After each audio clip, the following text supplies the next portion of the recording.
beda-beda, tapi paling paling banyak waktu itu 4 sampai 40 unit sebulan. Itu dari mana? Itu dari toko bagus, berniaga dan lain-lain. Intinya online. Sampai sekarang pun masih banyak yang saya tidak pernah ketemu dengan konsumen-konsumen itu sampai sekarang.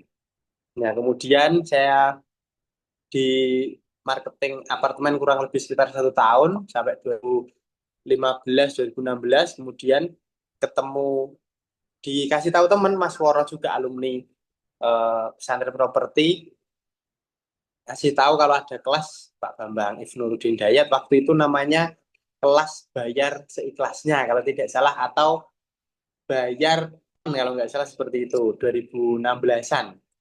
Saya ikut eh, dari berbekal ilmu dari marketing apa, setelah itu mendalami di developer dari Pak Bambang 2016. Setelah ikut kelas yang gratis itu, kemudian masuk, namanya dulu itu kelas intensif 1 minggu kalau tidak salah.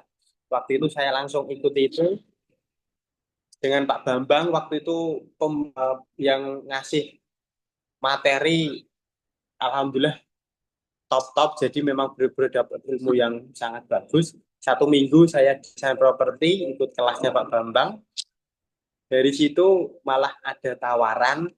Waktu itu Pak Bambang membuka lowongan untuk ini, apa namanya, Pak Bambang buka tim untuk di Jawa Timur sebagai apa nih, penyalur. Pak Bambang itu ada namanya konsultan properti di Jawa Timur.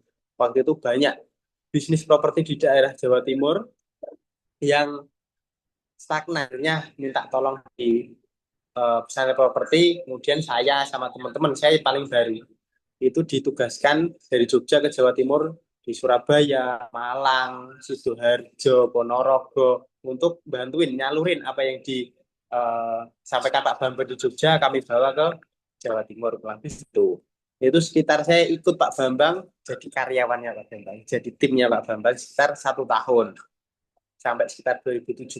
Itu ilmu paling banyak saya dapat, ilmu langsung di lapangan dari sana, dari konsultan properti miliknya Pak Bambang. Nah, setelah itu 2017 eh, saya pamit sama Pak Bambang, Pak ngapunten, saya mau menyelesaikan skripsi. Waktu itu saya belum selesai kuliah, sudah kerja sama Pak Bambang. 2017 saya keluar dari pesantren properti, pamit, kemudian biasanya benar-benar menyelesaikan skripsi akhirnya alhamdulillah September 2017 itu saya selesai kuliah. Setelah itu lanjut mulai di properti lagi, mulai cari tanah, mulai cari tanah, belum dapat tanah, akhirnya jadi freelance di beberapa perumahan di Jaya itu. Akhirnya malah dapatnya istri di 2018. Itu belum punya proyek, dan posisinya alhamdulillah dapatnya istri 2018. Dari situ akhirnya mau nggak mau, karena harus menghidupi istri, anaknya orang, akhirnya 2019 saya mulai proyek pertama saya di Boyolali. Dari Jogja 2018, akhirnya saya balik ke Boyolali 2019 untuk proyek yang pertama.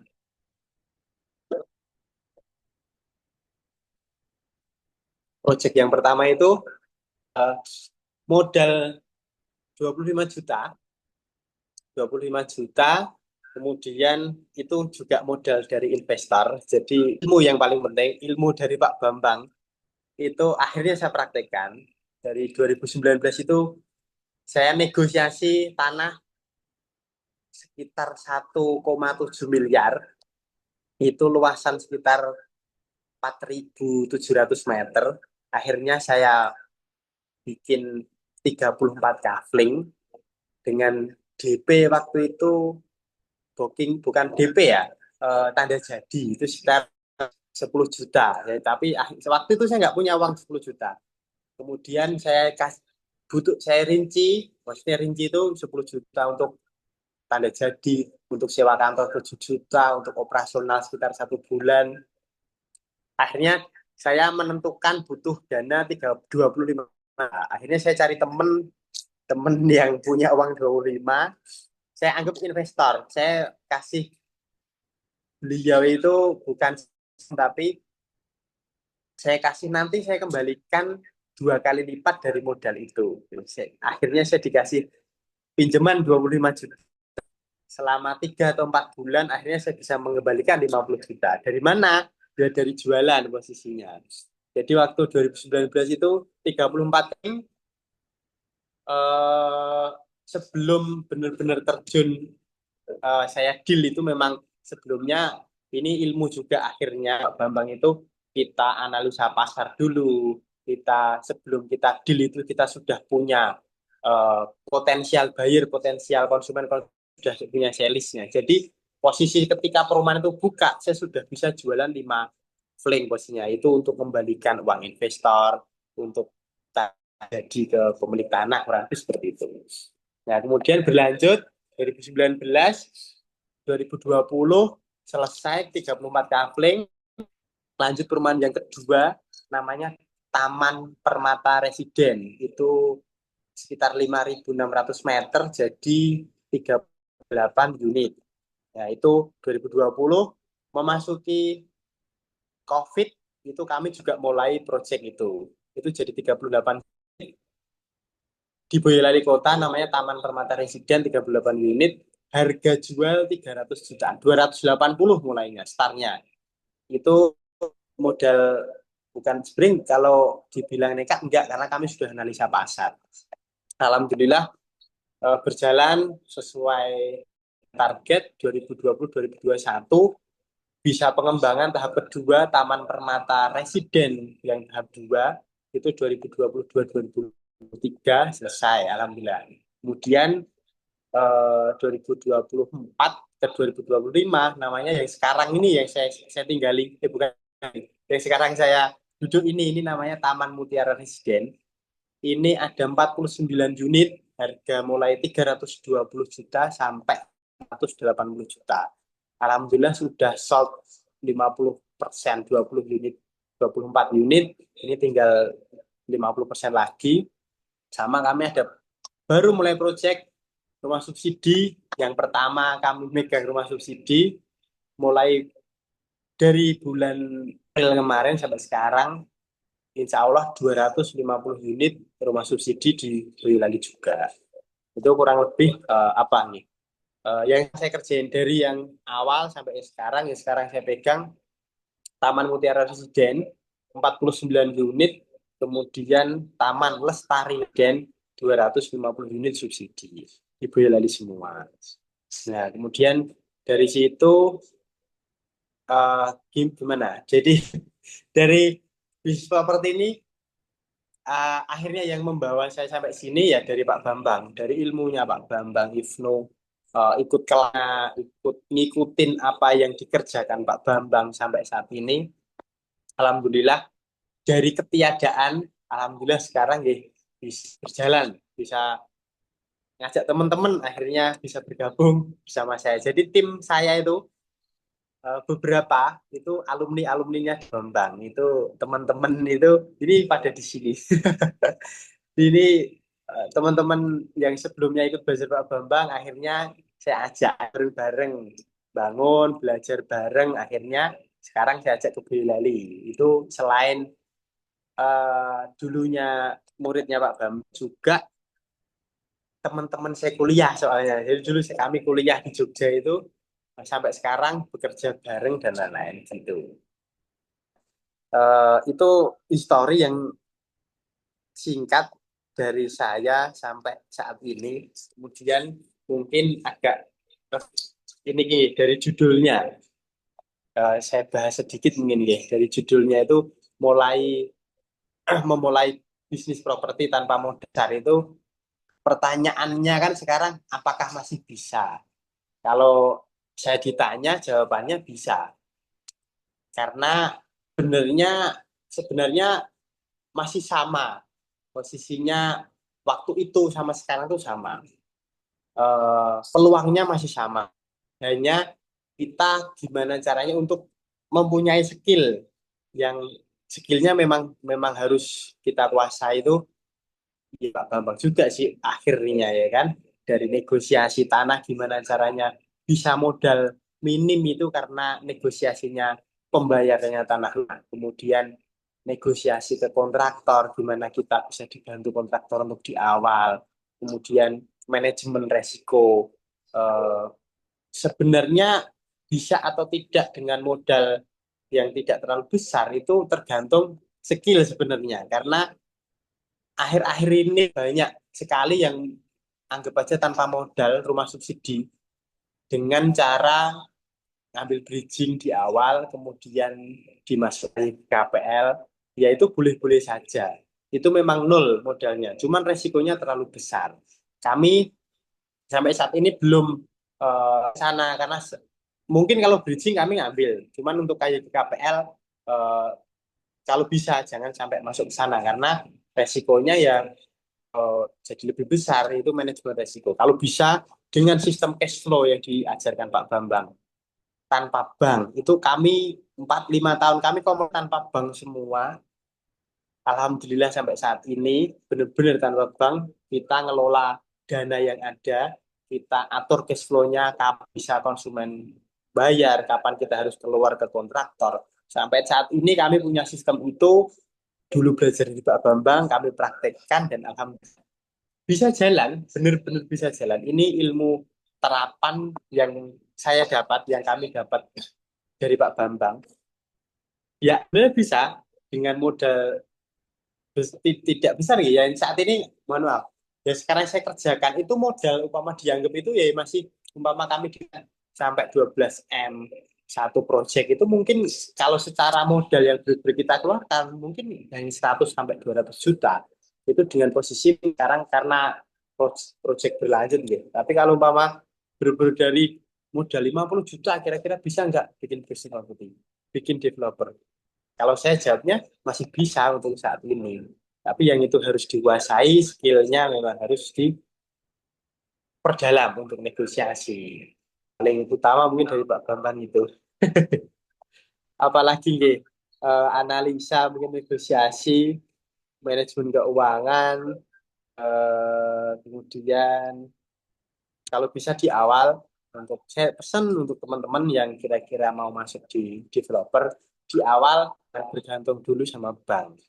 Gimana caranya maksimalkan dulu apa ya ilmunya diperdalam dulu kemudian baru berpraktek biar tidak ujung-ujungnya nggak boleh sih sebenarnya bank itu nggak apa-apa cuman maksudnya untuk di awal-awal itu biar tidak kaget karena bawa uang biasanya pun mohon maaf banyak yang belum biasa bawa uang MM-an kemudian dikucurkan dana dari bank kemudian tidak bisa mengelola akhirnya masalah itu teman-teman akhirnya banyak yang seperti itu kalau bisa dari awal tanpa bank boleh tanpa bank akhirnya untuk up kalau teman-teman sekarang ngomongnya boleh banget.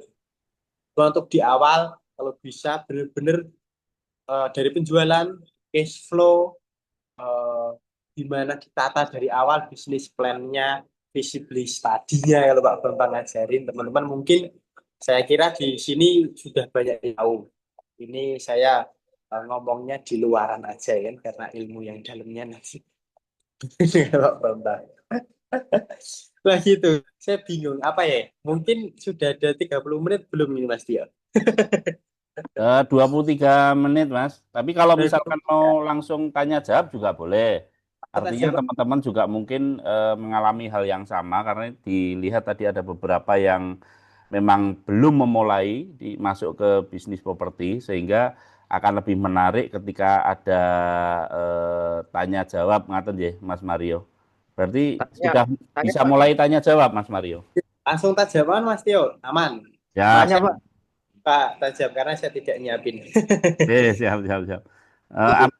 Monggo yang mau bertanya bisa langsung di apa namanya dibuka mikrofonnya atau di kolom chat. Tetapi untuk kesempatan kita berikan yang langsung ngobrol dan bertanya kepada Mas Mario, baru nanti kita kasih kesempatan untuk yang nulis di chat. Tanya Pak. Pak Pak, Sabar. Oke, tanya Pak. Oh, monggo Pak Sabar. Pak Sabar Oke. mohon dibuka ininya Pak Sabar, kok saya pengen ngerti ya. Wes, salam kenal Pak Sabar, monggo. Oke, Pak. Assalamualaikum sedaya mawon Pak khususnya Pak Mas Mario. Assalamualaikum. Waalaikumsalam. Coba. Ah, saya sangat tertarik tadi jenengan menyampaikan dengan sangat bersahaja dengan apa biasa-biasa aja, tapi ternyata karyanya itu sudah banyak sekali. Tadi yang saya tanyakan awalnya itu kan apa namanya ada tanah 4.000 ya. Terus uang hanya berapa tadi? Di bawah 30 juta lah gitu. Nah, itu bisa gimana ceritanya kok yang punya tanah kok mau gitu loh. Itu gimana ceritanya? Soalnya gini, saya beberapa kali itu ditawari tanah, tapi biasanya mereka tuh langsung tapi memang lewat itu bukan langsung ke ya pemilik tapi lewat perantara gitu. Maunya itu langsung cash gitu loh, nggak mau di model di beberapa apa dikerjasamakan, apalagi bekerjasama itu mungkin Tempo pun jarang itu, maunya cash gitu loh. Ada juga yang apa namanya kadang-kadang mereka bilang gini, wah kalau modelnya gitu sudah banyak Pak, saya dihapusi lah gitu dan sebagainya.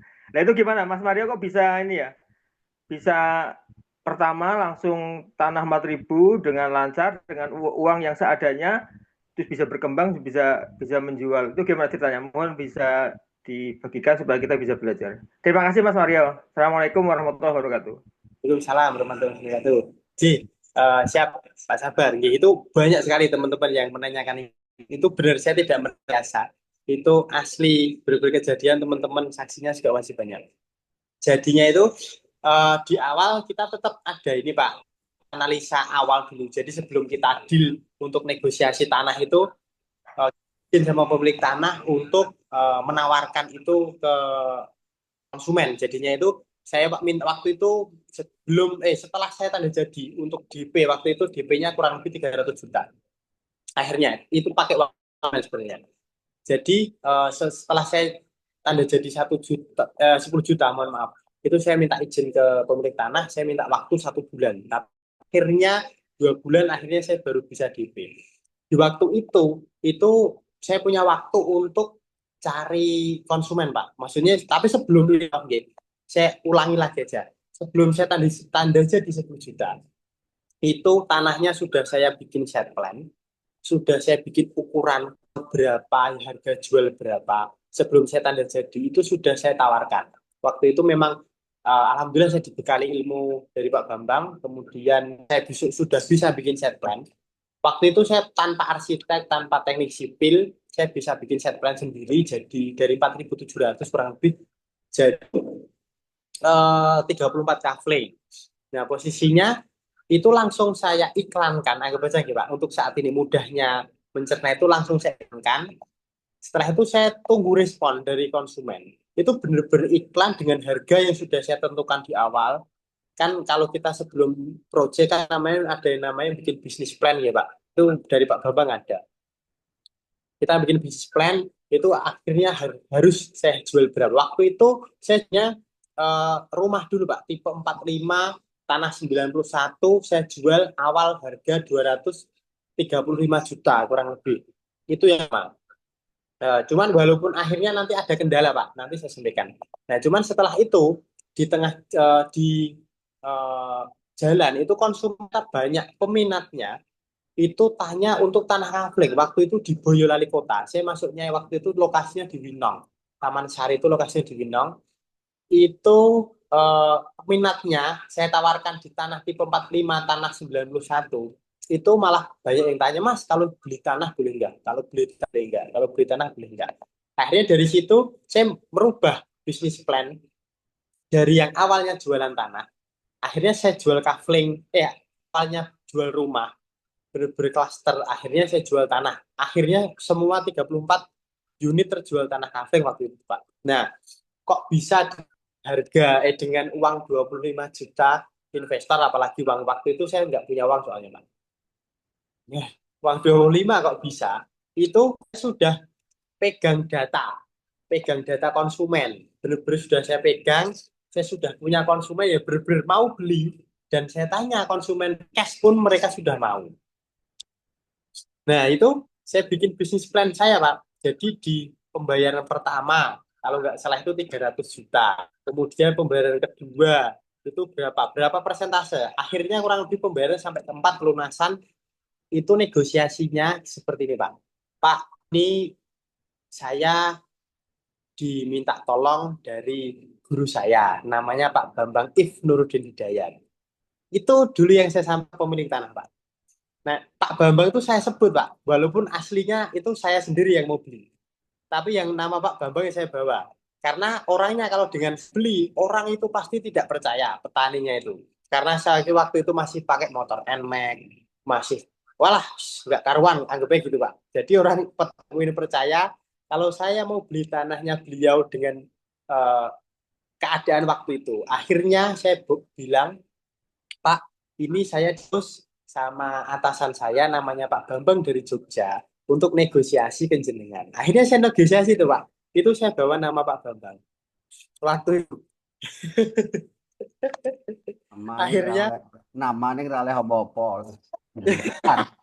aduh, makan. Makanya saya katakan kalau kalian belum mampu nganggu jeneng gue. Jadi kan mesti yang punya pondok saya suruh nyarikan itu Mas Mario ya. Kan gitu kan Betul, ya. betul. Jadi Itu wongnya ilmu. percaya kan? Nek nganggo motor sing koyo ngono ora percaya. Lah itu Betul, bedane Alin Sentolo ya wani ini nek urung tahun ning Sentolo ya ora mungkin wani ngomong. betul, betul. Bener ya? Oke, Pak. Itu Terus, Pak. kayak gitu. Nah, Mas Mario ini ada satu kajian kita nih. Kita itu kajian yang penting ya. Eh, pada saat kecil kan sukses, tengah besar, oke, mulai besar kan mengadaptasi ya kan. Kemarin kita diskusi sekilas dengan Mas Mario ternyata kan masih banyak banget hal-hal yang Mas Mario tidak ketahui kemarin loh. Untuk kelemahan yang ranggut kok iso itu kan ya.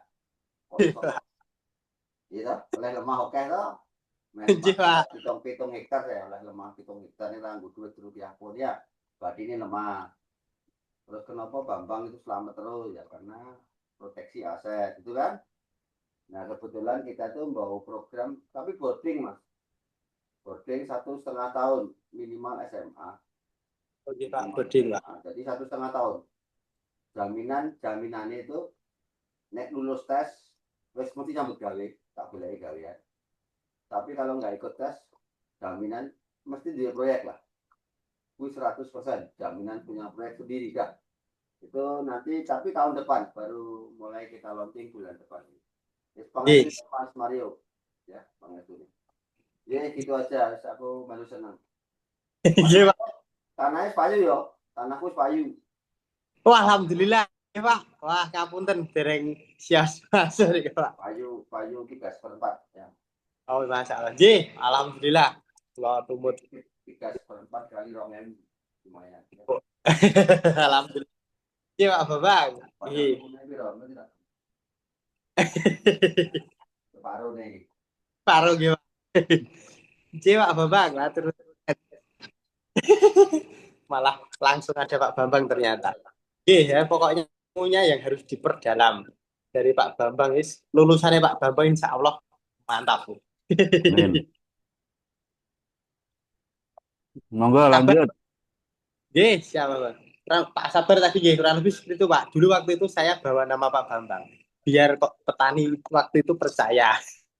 Itu tanah harga berapa tuh Pak Mario? Tanah harga berapa waktu itu? Sekitar 300 ribuan Pak. Oh 3.000 ya. Oh. Waktu Tengah itu kota, tengah kota ya? Di tengah kota ya?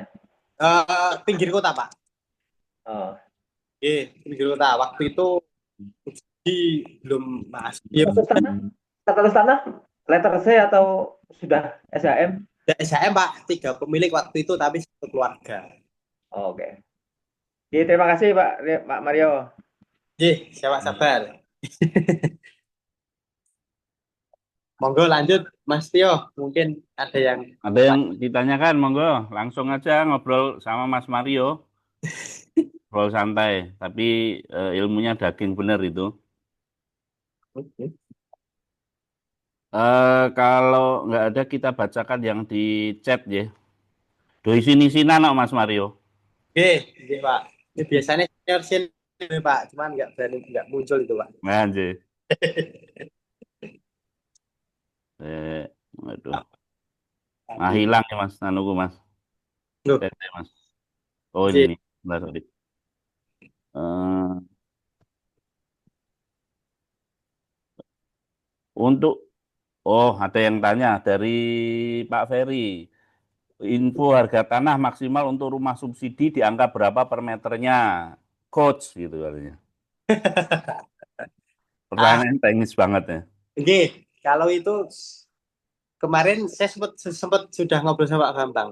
Sebenarnya kalau untuk saat ini maksimal 350.000. Insya Allah masih bisa diolah. Nggih, masih masih maksudnya walaupun beberapa itu subsidi murni nggih, bukan subsidi plus karena beberapa sekarang teman-teman bikin subsidi plus dengan DP 3 juta, 30 juta yang benar-benar subsidi itu kurang lebih harga 350 juta, 350.000 per meter insya Allah masih bisa. Kalau di atas itu bisa tapi harus banyak catatan seperti eh, lokasinya memang bagus, benar-benar bagus, tidak ada uruk dan lain-lain. Kalau tanahnya masih harus butuh perawatan, mungkin di 350 sudah maksimal biar kita tetap masih dapat dagingnya. Kurang lebih seperti itu, Mas ya. Nggih. Pak Biar Ferry tidak semoga terjawab nggih, Pak Ferry. karena kalau di atas itu nanti ngambil KPLKYG jadi pegawai bank yang tak kasih, Mas. Anu ya Mas. Jadi pegawai ini bang ya, malahan. Betul, akhirnya cuma jadi pegawai bank mawon nanti. Monggo lanjut yang lain. Eh, dari user, tanya Mas, proyek pertama jual kafling, apakah sudah pecah sertifikat? Sampun, waktu itu kami izinnya set plan karena di awal bisnis plan kami tetap jual rumah yang tipe 45 tadi. Cuman di tengah kebutuhan konsumen ternyata banyak yang minta kafling. Posisinya saya izin sampai IMB, bukan hanya pecah sertifikat, malah saya izinkan sampai IMB waktu itu. Cuman aktualnya akhirnya saya jualnya kafling tanah, berbeda kafling tanah aja. Tapi sudah saya pecah clear perizinan kita tadi. Kalau kita belajar dari Pak Bambang itu yang jadi prinsip sampai sekarang, kalau perizinan itu harus minta izin. Kalau marketing boleh minta maaf. Maksudnya perizinan harus benar-benar clear, jangan sampai ditinggal, harus benar-benar dijalankan sampai selesai karena ya, biar tenang, biar enak itu perizinan yang paling utama. Jadi gitu Mas Yangge untuk tadi kaflingnya kita jual sertifikat pecah. Ingatan ya Pak siapa tadi Pak user, semoga terjawab. Kalau misalkan belum perlu pendalaman, boleh langsung bertanya seperti yang Pak Sapar tadi lebih komunikatif, lebih menarik gitu ya. Selanjutnya, perkenalkan dari Ibu Dian Agrika atau Pak Dian Agrika ini. Perkenalkan nama saya Dian Agrika. Saya miliki kaflingan seluas 1.000 meter. Bagaimanakah bisa jadi project cluster, Mas Mario? Itu sebenarnya pembahasannya tidak cukup di sini ya Mas. Yuk, anu Mas, dan penasaran Mas Mario. Oke, siap. Jadi siap. Yang bertanya tadi atas nama siapa lupa. Eh, Budian atau Pak Dian? Kemudian, bisa ya. Cuman posisinya 1.000 meter itu kalau menurut saya itu masih agak nanggung ya untuk klaster karena klaster itu eh, pemikiran konsumen itu sudah pakai pagar keliling, pakai pagar apa dan apa gerbang depan itu kalau 1.000 itu paling bisa jadi lah rumah itu masih terlalu kecil mungkin itu bahasanya bukan klaster gitu mungkin tapi gitu tetap bisa dibikin rumah untuk apa saya khawatir salah nanti mas karena saya belajarnya 1 tahun sama Pak Bambang ini harus dirangkum dalam beberapa jadi tetap bisa Bu nggih kemudian itu 1.000 meter eh, yang paling pokok untuk saat ini karena gini kalau di sekitar situ sudah ada perumahan eh, dilihat dulu harga jualnya di sana, kemudian tipenya berapa. Itu dibikin mirip-mirip aja sama yang ada di samping situ. Tapi dengan catatan, yang di sekitar situ terjual. Benar-benar terjual dengan cepat. Bukan terjual dengan proses yang lama. Itu juga tidak bisa jadi pembanding. Tapi benar-benar terjual bisa dengan waktu yang cepat. Caranya kita analisa. Sekarang pun saya setiap buka proyek baru masih saya lakukan. Saya pasti masih keliling di sekitar proyek yang akan saya lakukan itu. Saya tanya, ini kapan proyek berdiri, di tipe berapa, harga berapa, sudah berapa lama, yang terjual sudah berapa unit, itu jadi data kita. Akhirnya akan menjadi analisa kita untuk mengeluarkan tipe bangunan, harga jualnya. Kurang lebih seperti itu. Jadi lebih ke analisa dulu lingkungan sekitar, pesaing lah anggap aja. Karena untuk di developer ini kita jadi pioner itu kayaknya belum ini ya, kalau masih belajar itu mending ikut yang sudah ada dan yang sudah berjalan. Lebih itu mungkin Mas Tio gini, untuk sarannya untuk di awal. Cek apa.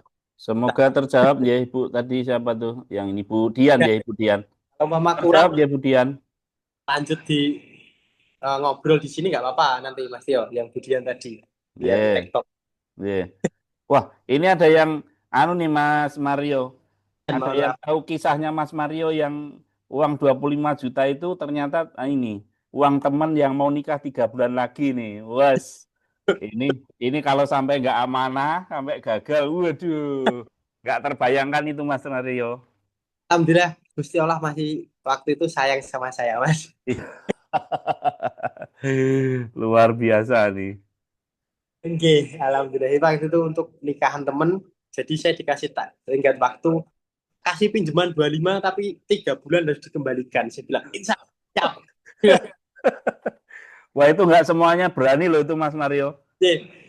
Waktu itu tadi Mas, karena kita alhamdulillah dibekali skill dari Pak Bambang, kemudian kita sudah pegang data konsumen, akhirnya kita beli karena memang insya Allah sudah hanya data konsumennya tadi gitu. Bukan yang nekat, karena bisnis bukan judi ya Mas, kita harus beranalisa dalam. Iya.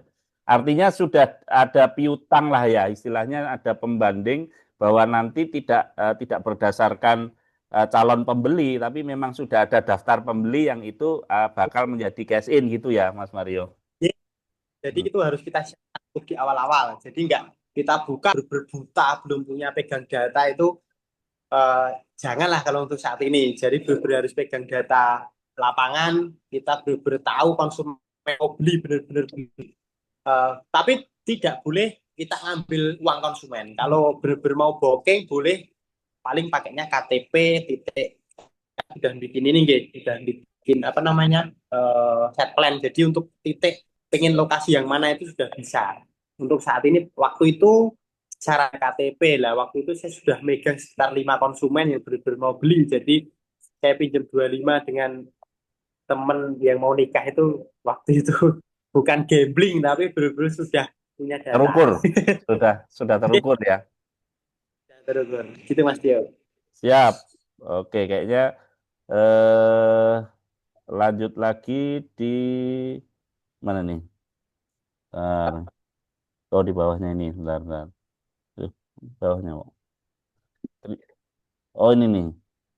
Oh Mas Ferry yang tadi menanggapi bahwa beliau dapat harga 250.000 Mas Mario. Masuk harusnya ya Mas? Untuk subsidi masuk itu Pak. Masuk. Memang kalau disubsidi itu faktornya juga berkenaan dengan kuota ya. Artinya nanti operasional cost-nya juga harus benar-benar dihitung karena harga murah saja bukan satu-satunya variabel ngaten ya Mas Mario. Leres Mas Tio, itu harus bisnis plan-nya kalau subsidi itu benar-benar harus matang. Ini mau selesai bulan apa, mulai bangun kapan, mau kapan, itu planning-nya benar-benar bisnis plan-nya ditata dari awal. Apalagi sekarang kalau subsidi itu MBR itu kan banyak yang kena selik ya Mas. Betul. Jadi dari konsumen yang masuk itu yang lolos mungkin 50%. Sisanya sisanya udah bagus tuh Mas Mario. Kemarin saat di ada satu daerah itu sebulan tuh bisa jualan 36 unit, Mas. Tapi Oke. yang bisa akad tuh cuman tiga Wah, orang. kena pinjol Artinya, semua. iya, pada kena pinjol tuh loh, Mas. Nggih, betul. Di Boyolali juga ada, cuman memang angkanya masih 50%-an, Pak. Masih aman. Hmm, Jadi masih kemarin, bagus ya. data kami kurang lebih seperti itu. Wah, Hmm, ini angkat 10 gitu. Ya. hmm, siap, siap, siap. Oke, lanjut. Mas Ferry tadi, sebenarnya murah itu 250.000. Monggo digaskan, tapi harus dibekali ilmu dulu, belajar ke Pak Bambang. Iya, sayangnya Pak Bambang sekarang yang short cost itu memang tidak terlalu banyak karena fokusnya memang jangka panjang, Mas. Karena kalau misalkan short cost itu semangatnya yang besar, tetapi ilmunya masih belum terlalu banyak. Nanti takutnya malah justru jadi masalah gitu, Mas Mario. Oke, ya, oke. Kurang lebih saya nggak 1 tahun itu. Hmm. Lanjut, Oke, lanjut. ini ada yang bertanya lagi dari Pak siapa ini? Pak Ahnaf Presiden. Atau ini, Mas Ahnaf langsung, ini orangnya ada nih, langsung bicara aja Mas Ahnaf, biar lebih enak Mas Ahnaf. Nah, ini Siap. mau, monggo, monggo. Assalamualaikum. Waalaikumsalam warahmatullahi. Tuh, Izin Bang, salam kenal. Ardi dari Kota Kendari. dari Kendari. Siap. Siap, Sulawesi Tenggara Bang. Izin bertanya Bang, ini mental seorang pengembang ini yang harus ditanamkan seperti apa Bang? Karena kondisi perjuangan dari nol ini Bang tidak mudah Bang. Ada beberapa sektor yang harus dilalui Bang. Cuma seperti izinnya Bang, kadang instansi terkait ada saja kendala yang diberikan ujian Bang. Dan Ya, kemudian ini apa di tahap pembangunan seperti apa yang harus dilakukan, step-step yang dibangun ke tim agar solid bisa berjalan dengan lancar, Bang. siap. Mas Ferry ya tadi dari Kendari. Maaf, Presiden. Afnaf Presiden. Ya, Banyak juga teman-teman alumni yang dari Kendari ya. Saya sempat ada ya. beberapa. Untuk mental pengembang di awal mungkin harus ini mental apa nyebutnya ya, Eh, tahan banting, harus Tahan banting. harus tahan banting. Kemudian harus puasa, Bang. Masuknya puasa itu eh, jangan dinikmati dulu itu. Jadi itu Siap. di awal harus benar-benar anggap aja all in untuk kesuksesan ya wes kurang lebih. Rasanya. Tapi maksudnya gitu. Jadi kalau di awal itu sudah berpikiran mohon maaf profit itu mungkin akan jadi beda nanti mentalnya. Tapi kalau mental di awal, Pak Bambang itu selalu menanamkan kita bikin perumahan itu bukan hanya untuk bikin perumahan, kita bikin peradaban. Itu nanti apa ya? Yang kita nanti benar-benar girohnya, semangatnya itu beda Bang. Jadi benar-benar kita bikin perumahan itu untuk Manpora gitu. Jadi mungkin abangnya tadi kan lebih mental biar kuat gitu kan. Tapi kalau dilandasi dari situ tadi, insya Allah tambah kuat Bang. Bener-bener ini kita berjuang benar-benar untuk konsumen biar mereka juga senang mengeluarkan uang itu tidak sia-sia. Kita bikinkan yang benar-benar sesuai keinginan konsumen itu yang harus ditanamkan menurut saya karena itu yang sangat penting.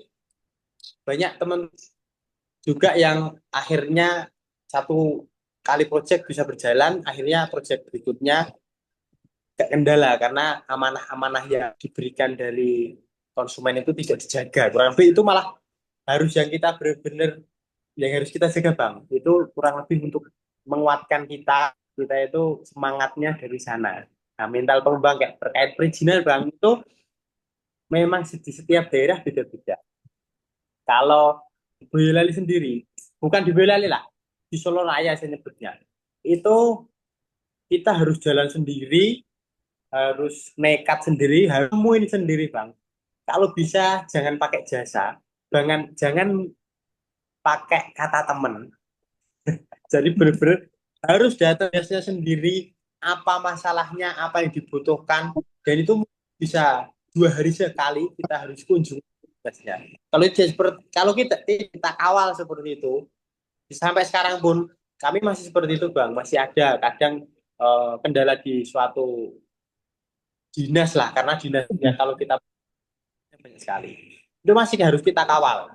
Kalau kita tidak kita kawal, kita lewat jasa, nanti yang sebenarnya itu bisa dikendalikan, akhirnya tidak bisa kendalikan karena kita tidak tahu masalahnya itu di mana. Kurang lebih seperti itu, karena memang perizinan itu di setiap daerah punya kebijakan masing-masing. Kalau masalah uang Bang, mohon maaf karena beberapa teman-teman itu pasti perizinan itu butuh waktu. Sebenarnya menurut saya selama ini itu tidak fokus utama Bang, itu nomor 2. Yang penting kita bersama, regulasi kita jalankan, insya Allah dinas-dinas itu sebenarnya aman kok Bang. Umpama butuh itu oke lah. Cuman yang kita jalan-jalan benar-benar sesuai regulasi. Insya Allah apa ya, aman Bang, aman. Itu jangan jadi mental block perizinan itu susah, perizinan nanti banyak biaya. Jangan Bang, itu harus dilalui karena memang bisa. Apalagi sekarang itu banyak dukungan dari pemerintah Bang, cuma subsidi apalagi itu seperti didukung lah sama pemerintah. Ya memang ada oknum-oknum yang nggak usah kita sekan, itu yang ada meminta hal-hal seperti itu. Tapi ya harus pinter-pinter. Anggap lagi ke negosiasi sebenarnya Bang. Sama juga perizinan juga masalah negosiasi atau ya. Siap, Bang. Kemudian ya, di pembangunan kalau dari Pak Bambang nih, itu kalau bisa di awal kita cari kontraktor Bang, itu lebih aman. Kita nggak pusing. Dari awal nyari kontraktor yang amanah, benar-benar yang kita jaga amanah. Untuk masalah kualitas bisa dijaga sama-sama lah, itu pengawasan dan kontrol. Tapi yang penting cari kontraktor yang amanah, karena beberapa teman-teman developer pada curhat banyak sekali yang ketipu sama kontraktor. Itu memang tidak mudah Bang, karena saya juga ngalamin ditipu kontraktor nggak cuma 1 kali, 1-2 kali lah. Saya juga ngalamin. Jadi benar-benar yang amanah, kalau bisa yang kita sudah kenal, walaupun itu tidak menjamin, tapi minimal kita bisa lebih tahu lah orangnya seperti apa, kurang lebih itu Bang. Tapi untuk pembangunan stepnya mending kalau bisa maksimal pakai kontraktor Bang. Lebih itu nggih. Bang, dari Kendari, monggo apalagi. Siap. Mantap, Bang. Aman. Semoga bisa di-copy, Bang, ilmunya. Aman, gaskan Bang, gaskan. Selamat malam Mas Mario. Terima kasih, Halo. Bang. Mas Mario. Halo, nggih, lanjut Pak. Oh, nggih. Dari Dengan Solo. siapa ini? Ya, Sinten ini yang mau bicara langsung dengan Mas Mario? Kok belum muncul ya? Lukman. Putus-putus, Pak. Dari Solo. Lukman dari Solo. Oh, yang user ya. Anunya user ya. Monggo Pak Lukman. Ya, terima kasih Mas Mario, luar biasa ilmu yang yang disampaikan. Mau bertanya Mas, untuk pecah sertifikat itu menggunakan jasa dari notaris atau kita kerja sendiri ya Mas ya? Itu kurang lebih berapa lama Mas? Berapa lama dalam pecah sertifikat sama harga per sertifikat bisa berapa nggih Mas? Buat acuan kami nanti kalau kita belajar untuk bisa menjadi developer untuk yang yang kafling tadi, yang jual kafling. Matur suwun, Mas Mario. Siapa Lukman, salam kenal dari Solo, deket ini Pak. Untuk pecah itu memang ada 2 Pak, bisa lewat notaris, bisa jalan sendiri. Kalau jenengan maunya cepet, itu jalan sendiri Pak. Itu syarat 2 minggu jadi Pak. 2 minggu, bener-bener 2 minggu. Itu bukan hanya Boyolali. Itu Solo Raya lah. Di Solo teman-teman sama semua. Syarat kita lengkap, 2 minggu insya Allah jadi. Untuk harganya beda-beda Pak, variatif. Karena beda daerah ya, apalagi beda BPN itu beda, beda kebijakan. Anggap aja kurang maksimal kalau kita jalan sendiri itu per kaflingnya 2,5 juta itu maksimal. Seperti itu. Kalau lewat notaris ya itu beda lagi Pak. Ya nanti tergantung Siap. beliau mau buka jasanya Oke, seperti siap, apa. luar biasa. Iya. Kalau saya ditanya, Pak, saya Oh, masuk ke Insya mau Allah. minta itu Pak Lukman.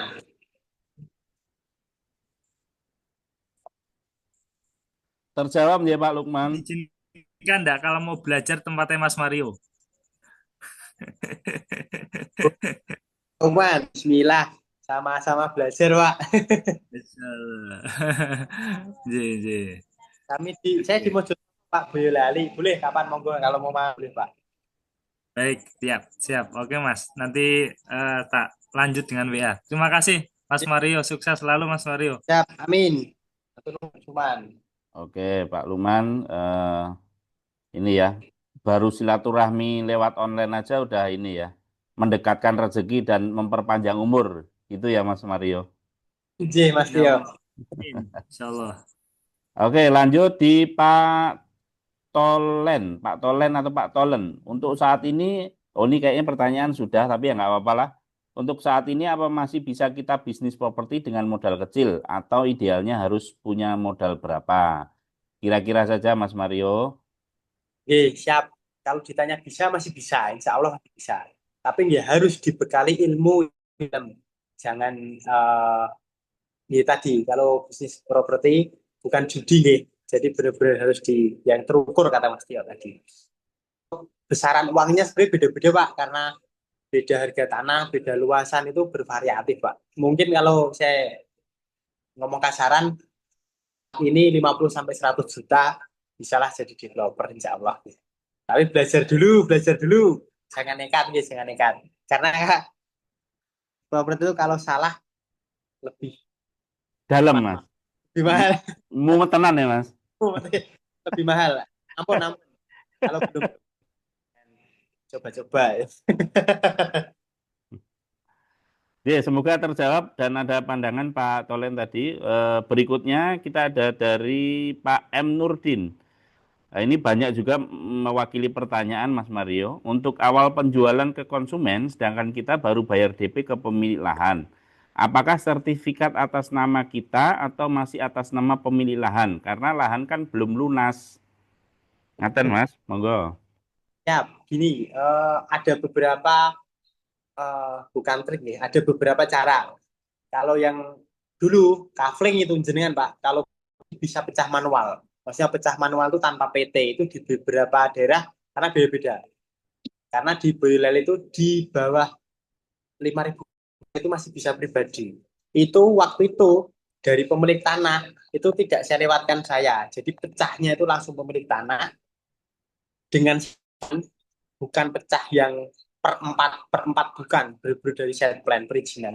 Waktu itu saya pecah 34 itu langsung pecah 34 atas pemilik lahan yang lama karena itu untuk penguatan. Pemilik lahan juga masih punya pegangan walaupun sertifikatnya posisinya ditaruh di notaris ketiga.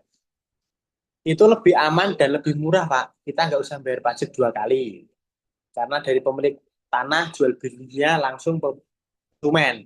Jadi pajaknya hanya 1 kali. Kita tidak harus pajak 2 kali. Nah, untuk pertanyaan kurang lebih seperti itu, masih bisa dipecah di pemilik lahan. Tapi ada lagi kalau di Boyolali Suraya itu lebih dari 5.000 itu harus dengan PT. Nah, itu gimana caranya? Itu lebih panjang sebenarnya.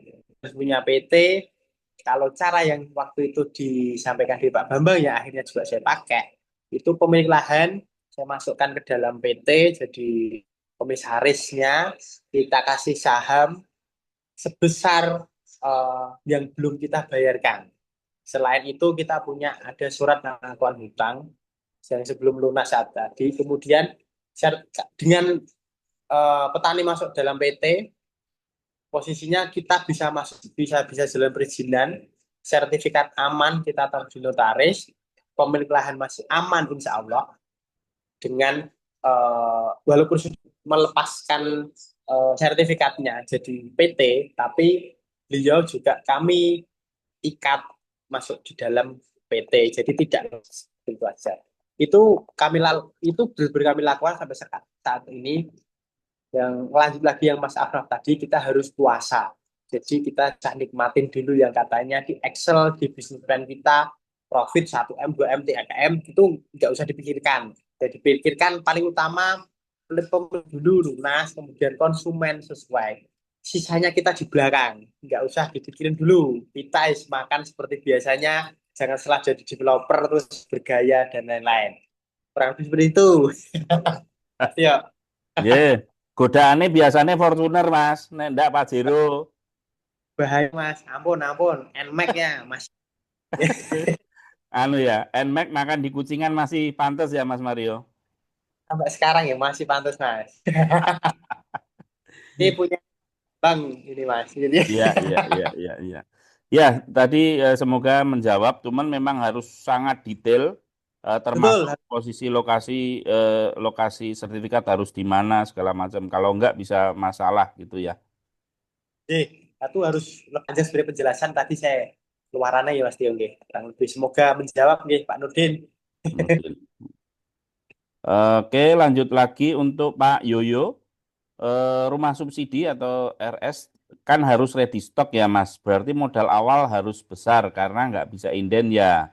Monggo Mas Mario. Betul Pak. Kalau rumah ready stock itu harus kalau rumah subsidi harus ready stock. Nah itu kalau waktu itu Pak Bambang itu gini caranya. Kita negosiasi ke kontraktor, cari kontraktor yang memang punya modal, kemudian minta tolong dibangunkan dulu sama kontraktornya. Kita perjanjian, kita bayar pakai standing interaction setelah pencairan. Itu ada salah satu cara. Cuma memang tidak gampang nyari kontraktor yang seperti itu. Tapi masih bisa digunakan sampai sekarang. Ilmu itu masih bisa. Itu dari bangun itu.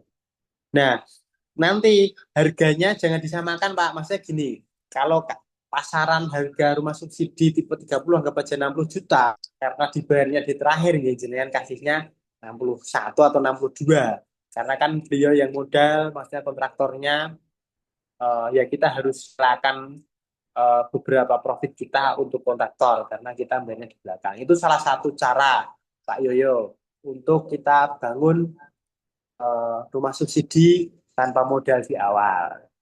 Nah, kalau yang teman-teman banyak sekarang anak-anak muda ini yang pada masuk ke dunia properti subsidi itu langsung KJG itu Pak. Itu menurut saya, saran saya bukan menurut saya. Kalau bisa jangan dulu. Jadi benar-benar dimaksimalin dengan kontraktor tadi bisa atau kita banyak kok Pak investor yang kita pinjamin dulu untuk bangun berapa unit dulu nanti kita progres berjalan. Kalau untuk yang baru-baru kalau Pak Yoyo Pak yang udah ratusan unit mungkin ngobrolnya beda harus lebih dalam itu Pak Yoyo. Oke. Ini untuk luaran hewan kurang lebih ada cara seperti itu. Semoga menjawab Pak Yoyo. Good. Ini sudah jam. Oke. Adakah yang mau bertanya langsung atau kita lanjut? Izin menyangka sedikit, Bang. Oke, Pak siapa tadi? Pak Anaf. Monggo, Pak. Ini Lanjut. Bang, Yeay. ini sekarang polanya saya perhatikan di perbankan, Bang. Dia kadang juga ingin mengikat kita ke KYG. Karena ketika user sudah sedikit banyak, kadang kalau memang tidak ada ikatan ke mereka, kadang memperlambat sedikit juga berkas atau apa. Itu saya perhatikan, Bang. Oke, gini Bang, sebenarnya subsidi itu sebenarnya lebih enak regulasinya daripada rumah komersil Bang. Karena subsidi itu kita tanpa PKS, kita bisa pilih bank dimanapun. Di sana nggak harus BTN, nggak harus Mandiri, nggak harus BRI. Dan kita split bisa. Itu tanpa PKS, yang penting kan di stok dan pecah sertifikat. Itu kita, kalau komersil kan kita malah harus PKS Bang, kita harus inden, kita harus macam-macam caranya. Kalau subsidi itu lebih mudah malahan, kita bisa pilih. Maksudnya posisi sekarang sebenarnya kita nggak harus tersandra dengan bank deh.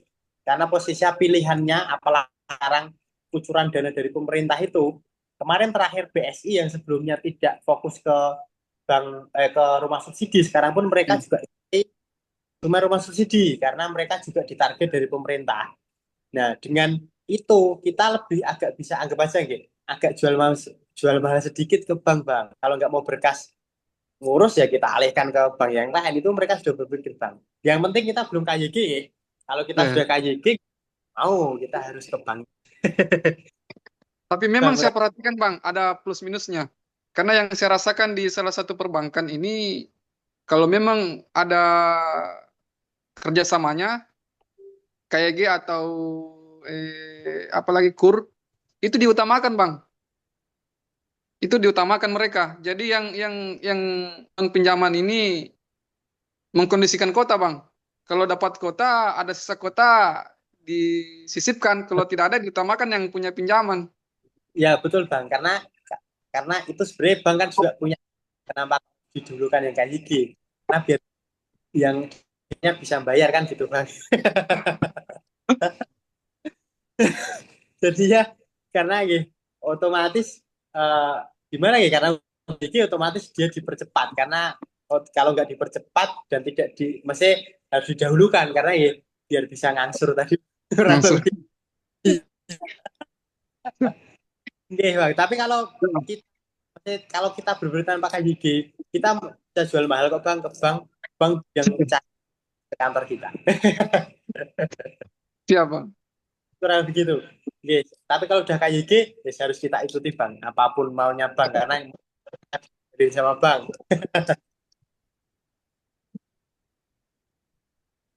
Itu Bang Afnaf kan. Mungkin ada lagi. Ini kayaknya Pak Ivan Nurul nih. Pak Ivan Nurul mau bertanya Pak? Iya, iya Pak. Oh, silakan. Iya. Syukur-syukur mau buka ini video biar kenal kita. Biar saling sapa pas ketemu. Oke, oke. Bentar. Ini aja sebentar Pak ya. Pak, Boleh. apa namanya? Kalau misalnya take over itu gimana Pak? Ini kan ada take overan 51 unit komersil, ya.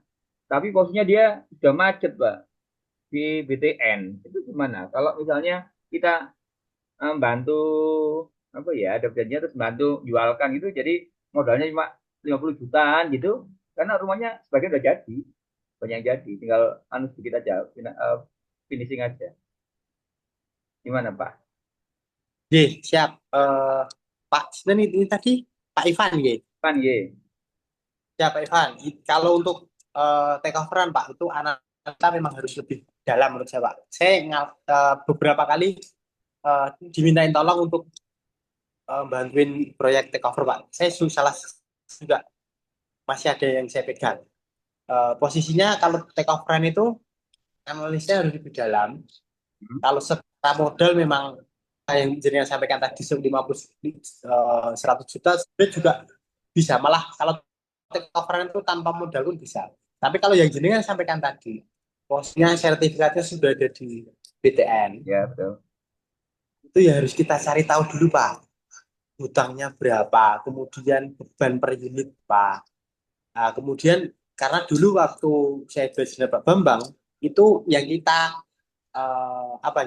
yang kita kerjakan dengan Pak Bambang, saya bantu Pak Bambang itu hal seperti ini Pak.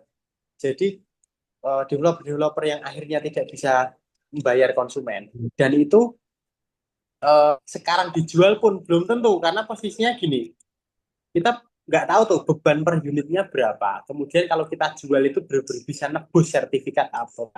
Nah itu analisanya, dan kita cari tahu lebih dalamnya lebih banyak Pak. Satu, yang kedua ada hutang kontraktor tidak, rumah yang dibangun itu seperti apa, kemudian pemilik tanah itu memang harus lebih hati-hati untuk cover Pak.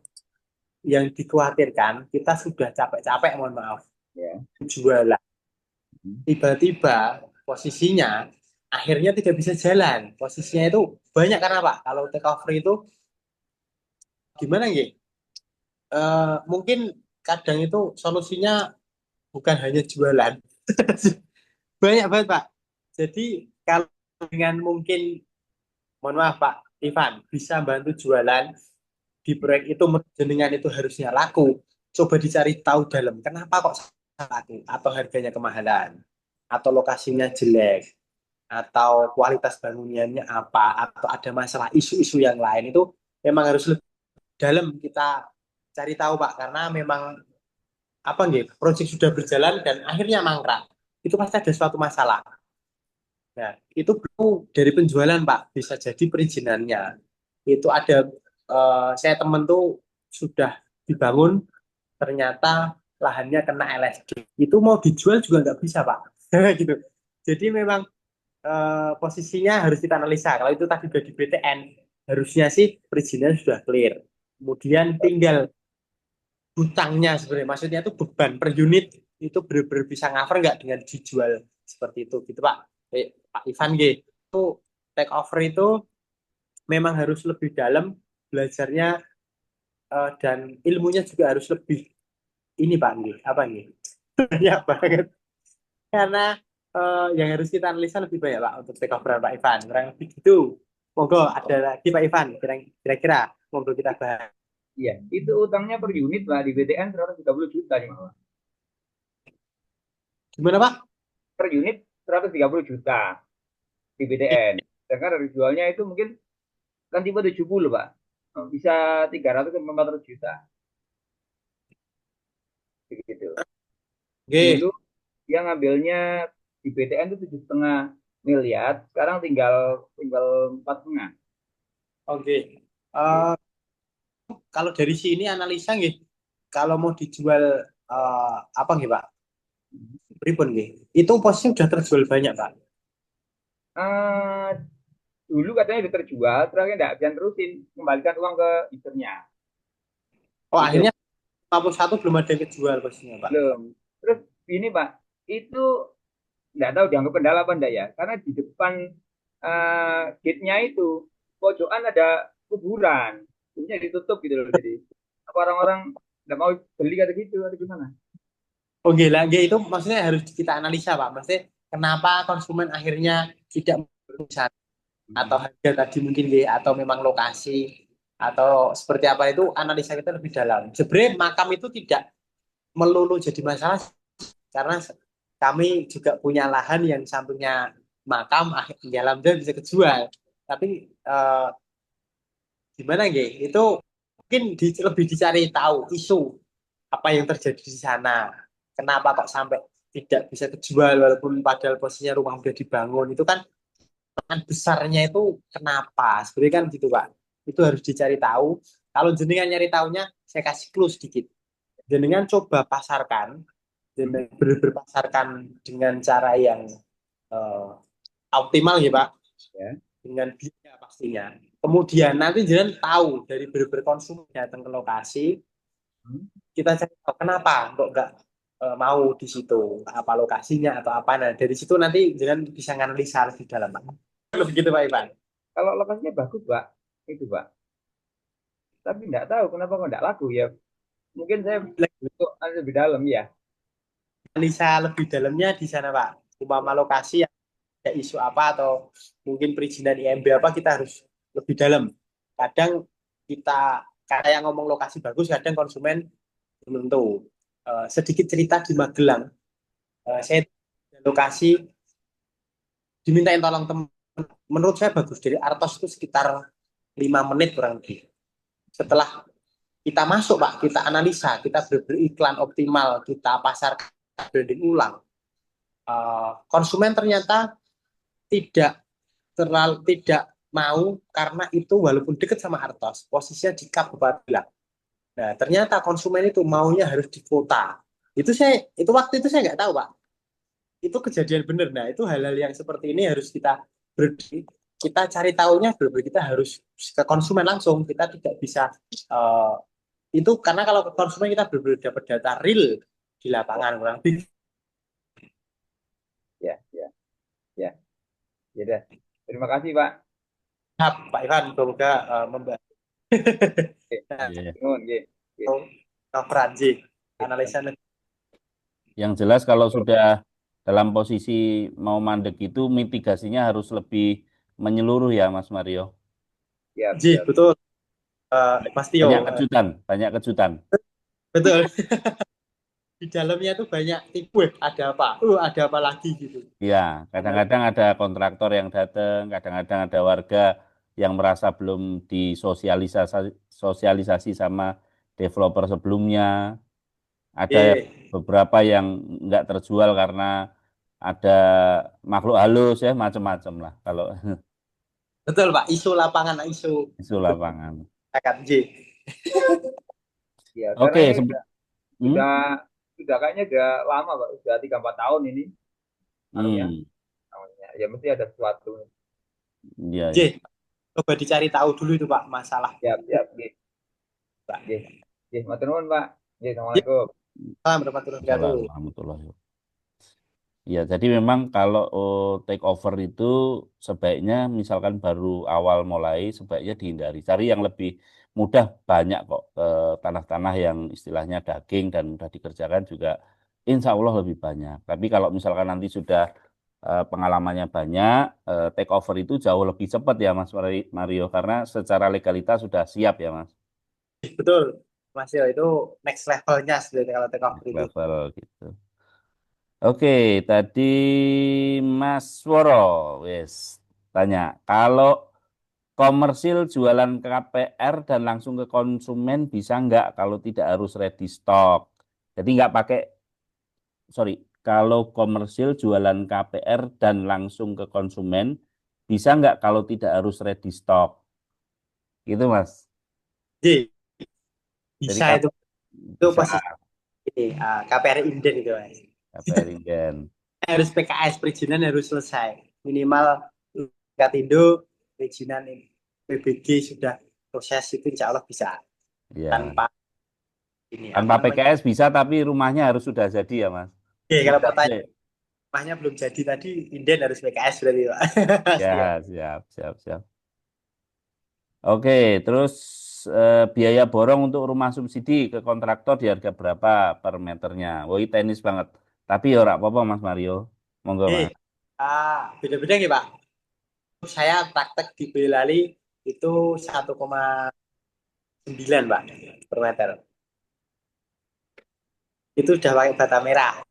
Hmm, Tapi untuk rata-rata ada yang 1,7 sampai 2 juta per meter. Beda-beda Pak, beda daerah. Sama beda speknya. Sekarang yang ada itu di Solo Raya pada pakai apa namanya? Limasan betul. rumah Apa? itu pakai desain limasan Mas.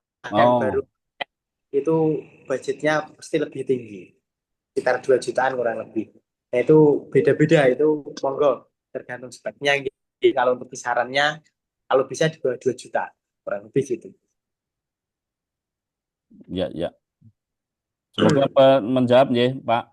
Biasanya kalau harga segitu udah termasuk meteran air sama listrik belum, Mas Mario?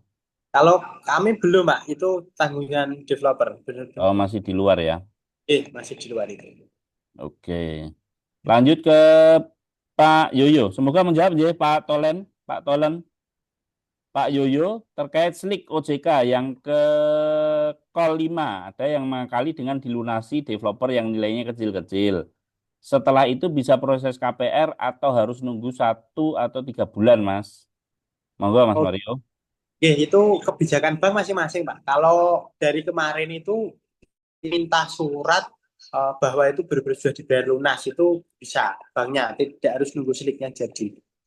Maksudnya tidak harus nunggu sliknya bersih, tapi ada hutang benar-benar sudah dibayar jelunasi, kemudian minta surat dari bank terkait atau dari yang dipinjam itu surat keterangan benar-benar sudah lunas. Itu insya Allah sudah bisa. Tidak harus nunggu sampai 6 bulan malah kalau sudah JK itu untuk update-nya. Ya, semoga menjawab ya, Bapak. Terus mana tadi? Mm, mm, mm, mm, mm, mm, mm. Oke. Mas Mario dari user tadi, Mas Mario tadi menyampaikan Solo area di bawah 5.000 masih bisa atas nama pribadi, nggih, gitu. Itu beda-beda Pak. Itu di Sukoharjo udah nggak bisa. Kalau di Boyolali masih bisa. Beda-beda Pak. Itu tergantung daerah masing-masing. Dan kayaknya Eh, juga tergantung ini Mas Mario. Saya mecah mecah 8 nggak bisa ya Mas Mario di Boyolali. Kurang Bisa kurang sakti berarti aku ya Mas. tinggi. Itu kalau tanpa set plan nggak bisa itu Pak. Kalau Iya, iya, iya. dilakukan. Eh, Harus. 4+1 besar ya. Nah, kalau kalau yang manual, kami nyebutnya pecah manual 4-4 itu Hmm, tanpa. iya. Dan sekarang yang bidang besar itu katanya harus 15 tahun dulu baru bisa Dipecah. dipecah lagi, Mas. Itu kalau itu anu Mas, itu kita nitipnya ke nanti beliau-beliau yang bisa. Kalau jalan reguler nggak bisa. Nggak bisa ya. Ya itulah ilmu lapangan ya, Mas. Iya, Kenapa betul. kita harus jalani dulu sendiri itu biar kita ngerti lapangan. Dan setiap daerah pasti beda. Beda-beda Pak ya. Kalau perizinan kita jalan sendiri. Oke, ini ada pertanyaan pecah sertifikat berapa lama, Mas? Ya Oke, beda-beda lagi harusnya. ya kalau yang bersyarat kita jalan sendiri, insya Allah 2 minggu 3 minggu. Dan Oke. biasanya biayanya kalau ngurus sendiri juga bedanya cukup jauh lah ya Mas, yang masuk ini. Tadi sama aja 2,5 juta itu Ya, maksimal. ya. Enggak. Ada lagi, ini sudah jam 9:21, jadi kita sudah lewat 21 menit karena memang materi malam ini sangat banyak diminta Mas Mario dan Alhamdulillah juga secara eh, komunikasi dua arah bagus sekali tadi. Masih kita kasih kesempatan mungkin 2 pertanyaan, kita manfaatkan keberadaan Mas Mario ini, kita explore. Sekarang sudah terbukti mudah ya toh, dengan keadaan dinamika ekonomi yang seperti ini masih berjalan dengan baik. Salah satunya mungkin karena ini tetap menjaga silaturahmi dengan pesantren ya Mas Mario. Iya, betul. Itu penting itu, Mas. Jadi kita tidak boleh melupakan. Itu. Atau Bambang. Oh ini ada yang nanya balik nama sertifikat Bantul berapa lama? Waduh, mungkin Mas Mario punya pengalaman nggak tuh di Bantul Mas? Saya sih nggak ada pengalaman. Kurang paham itu, Pak. Paling kalau standarnya 3-4 bulan, Pak. Anggap aja gitu. Memang sebaiknya kalau misalkan ada proyek di mana tempat, sebaiknya memang cross-check-nya di pihak terkait ya Mas, biar Jadi, itu benar-benar sesuai.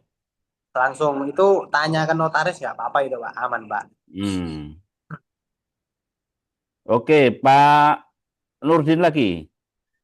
Tren sekarang itu apakah baiknya kerjasama dengan pemilik lahan eh, jarang atau langka atau pembayaran dengan termin lunak? Eh, Ketangkep nggak Mas pertanyaannya Mas Mario? Termin lunak itu sebenarnya nggak kerjasama sih. Hmm. Bahasanya beda, beda ya, Mas. Jadi kerjasama pun kita juga nggak kerjasama murni maksudnya itu, Pak. Maksudnya kerjasama itu kita juga ada tingkat waktu pemilik tanah. Karena pemilik tanah itu ya memang ada sih yang beberapa ilmu Pak Bambu itu paling kalau bisa paling bagus itu ke pemilik tanah gitu biarnya per penjualan. Itu paling enak, tapi memang tidak mudah nyari tanah seperti itu.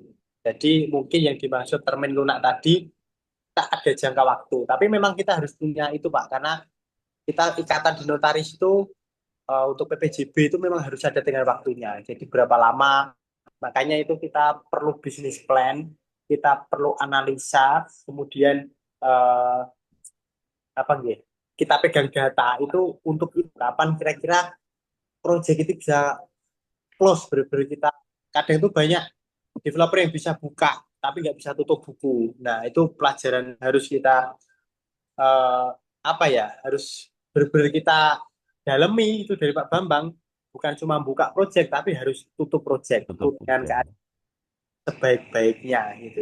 Iya, iya, iya. Kalau mau masuk harus ngerti jalan keluarnya dulu ya, Mas. J, betul Biar Mas, nggak jangan terjebak di dalam ya. nggak bisa keluar mah Nggak bisa repot. keluar, puyeng nanti. J, harus bisa tutup buku dengan keadaan yang baik. Oke, wah ini ada yang ngajak reunian tuh, Mas. Cinta Reunian. nih Mas. Mas Tommy Hartanto. Oh, Satu halo Mas angkatan Tommy. loh.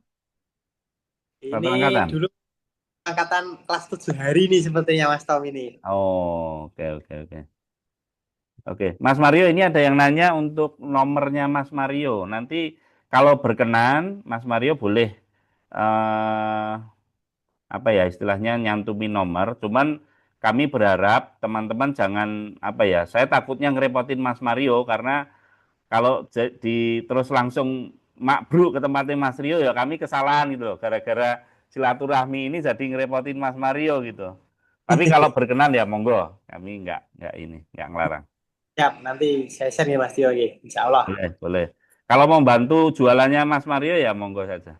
Biar lebih. Boleh, boleh. Ah, siap, siap. Oke, Di-share ini nomornya Bang, supaya kami bisa silaturahmi di sana. Oke, siap. Mas Mario timnya suruh ngetik aja Mas di chat Mas. Oke. Nanti gimana sih caranya, Mas? Nanti ini ada teman Pak, saya kira yang nomor apa, SL ya.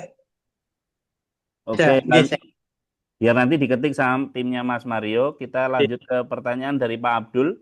Kalau tanah pertanian apa bisa dikeringkan Mas? Kalau bisa berapa lamanya? Eh, beda-beda Pak. Sekarang itu mending dicek dulu sebelum diakuisisi Pak. Kalau pertanian karena banyak sekarang SD itu mending tanya dulu ke dinas terkait. Kalau di Boyolali itu ada dinas pertanian sama dinas PU tata ruang. Kita tanya itu zonanya apa gitu. Kalau memang bisa dikeringkan baru kita jalan Pak. Tapi kalau nggak bisa ditinggal mawon, nggak usah kita tunggu karena lama nih Pak. Kalau lebih gitu. Kalau berapa lamanya beda-beda Pak. LSD saya dulu pernah ngurus 6 bulan. Kalau sekarang LSD ditutup sementara Pak isunya. Jadi benar-benar tidak boleh dikeringkan. Mungkin seperti itu Mas Tio. Oke. Siap. Semoga terjawab ya Pak Abdul. Kemudian dari Pak Segaf, kalau area kecil hanya terbatas 10 kapling, sebaiknya bagaimana? Subsidi tidak bisa, ya. Jadi komersial, ya. Bagaimana caranya?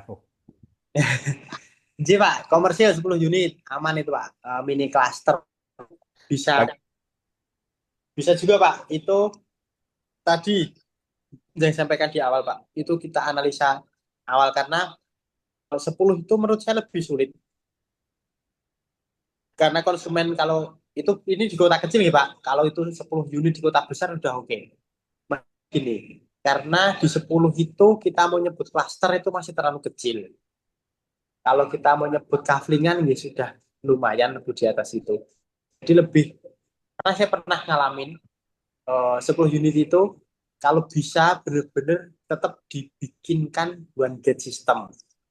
Lebih menarik Pak, walaupun akhirnya harga jualnya lebih tinggi. Karena kenapa one gate system itu orang dengan omong klaster perumahan itu kita pengennya eksklusif gitu. Jadi kita harus memikirkan one gate system, kita bikinkan gerbang, kita bikinkan yang benar-benar aman untuk masyarakat yang 10 unit itu. Lebih gitu. Karena nanti bebannya Pak, cuman ada minusnya. Kenapa? Nanti di situ RT tidak bisa secara IUR kalau pakai satpam itu juga IUR yang jadi berat. Nah, itu ada pertimbangan-pertimbangan seperti itu. Jadi tapi tetap bisa dilakukan.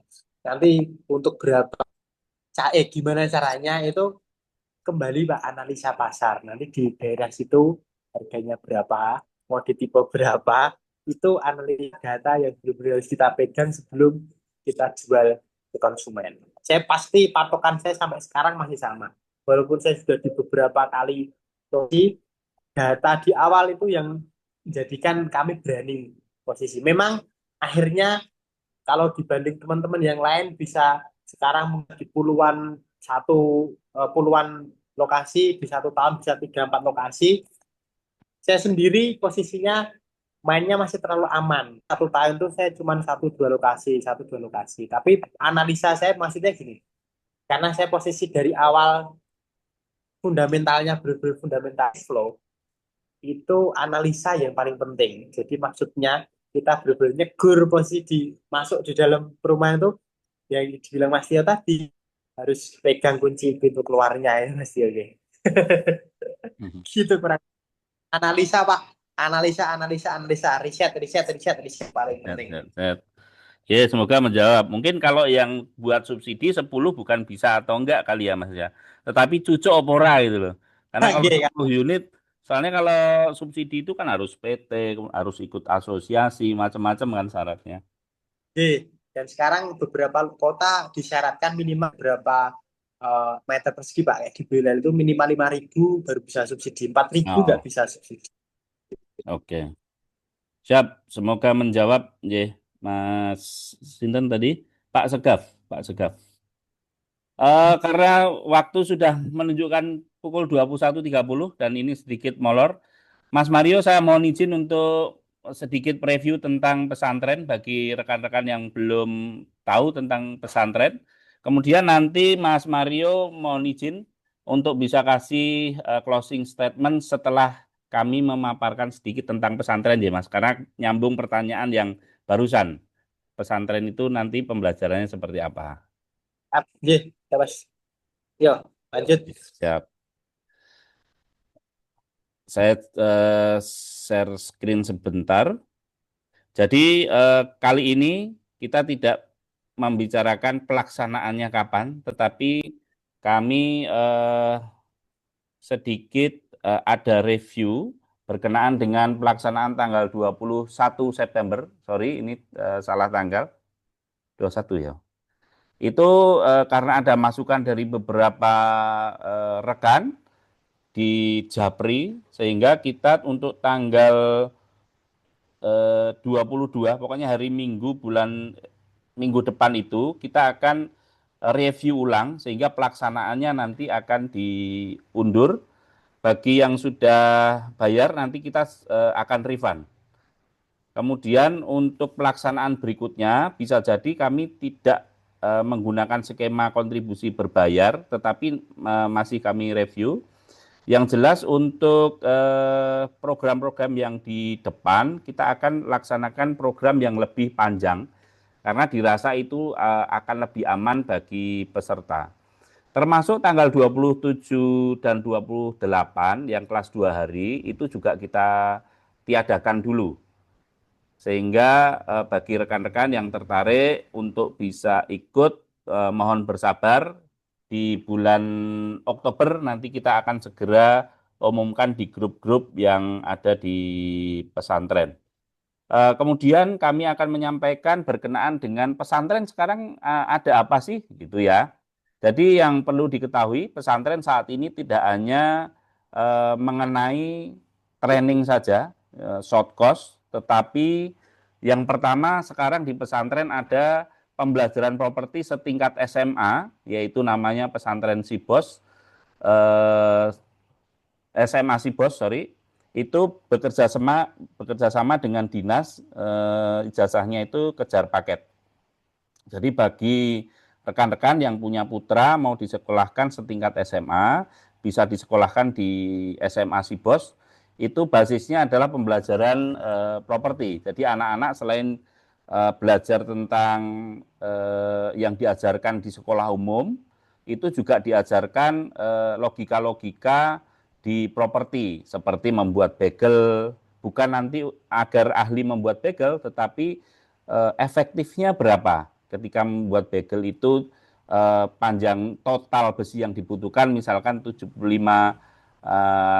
cm, berarti kalau lonjoran besi 12 meter bisa jadi berapa, dan itu efektifnya berapa. Jadi logika-logika itu nanti yang akan diajarkan di SMA Sibos. Kemudian yang sudah lama berjalan adalah training center, yaitu pelaksanaan untuk pelatihan-pelatihan seperti ini, dan kami tetap terus menyempurnakan pelatihannya, sehingga di bulan depan insya Allah atau setelah jadi kurikulumnya, atas penyempurnaan dari program-program sebelumnya, kami akan membuat program yang panjang, yaitu 1,5 tahun rencananya. Dan itu ada jaminan kerja maupun proyek. Bagi yang jaminan kerja adalah yang kami seleksi, karena tidak mungkin kami tidak filter di depan sehingga kami berani menjamin. Tapi kalau proyek itu kami berani jamin karena memang programnya memang sudah ada, jadi bisa langsung punya proyek kalau mengikuti 1,5 tahun itu dengan tertib gitu ya. Dan itu harus mukim, jadi memang pasarnya tidak untuk semua, tetapi yang benar-benar bisa menyediakan waktu selama 1,5 tahun. Kemudian di tahun depan juga akan dibuka D4. D4 itu high risk building dan mining.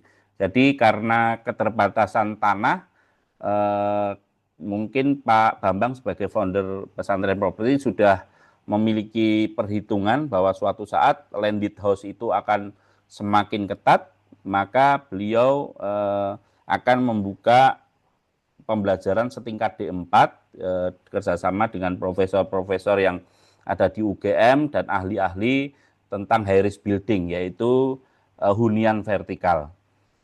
Mungkin itu yang bisa diinformasikan. Kami kali ini tidak membicarakan kapan kami ada kelas, tapi kami mohon maaf kelasnya harus diundur untuk alasan tertentu yang kami nanti tujuannya untuk menyempurnakan program bagi rekan-rekan. Sedikit kami kasih kesempatan, barang 1 menit atau 1 pertanyaan mungkin yang ingin bertanya tentang pesantren sebelum Mas Mario memberikan closing statement. Monggo.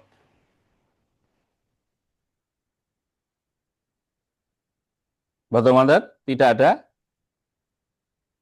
Kalau misalkan masih ada pertanyaan, bisa ngechat di nomor admin. Nomor admin biasa, ada di grup-grup. Bagi rekan-rekan yang sudah ikut grup, bisa langsung bertanya ke nomor admin.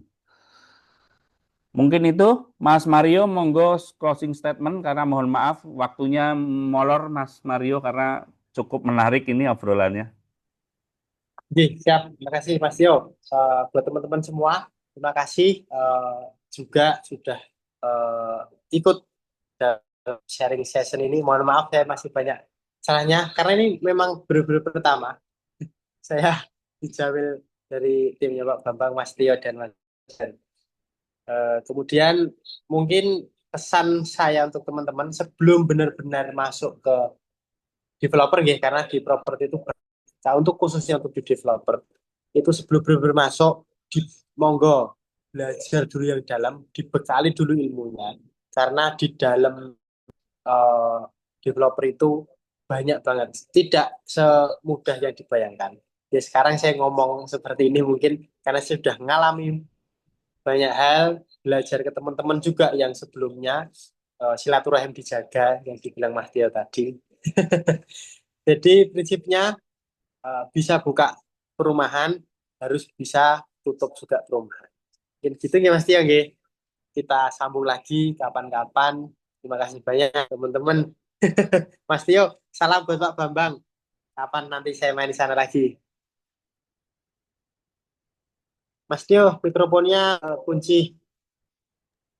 Mas Mario, jadi mohon doanya juga untuk Pak Bambang. Beliau malam ini berangkat ke luar negeri selama beberapa hari karena ada misi ke luar negeri, karena kita tahu bahwa Pak Bambang itu tidak hanya kelasnya nasional, tetapi dunia internasional pun sekarang sudah mulai membutuhkan beliau, Mas. Jadi kita itu sekarang kalau ketemu beliau wes tambah angel, Mas.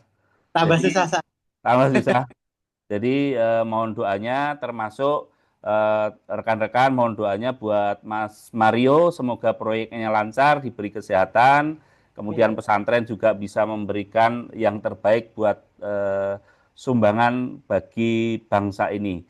Terima kasih bagi rekan-rekan yang sudah meluangkan waktu. Akhir kalam, wassalamualaikum warahmatullahi wabarakatuh. Terima kasih semua. Waalaikumsalam warahmatullahi wabarakatuh. Terima kasih Mas Mario, Pak Tio, Barakallahu Fiik. Sama-sama, amin. Lain apa? Ya.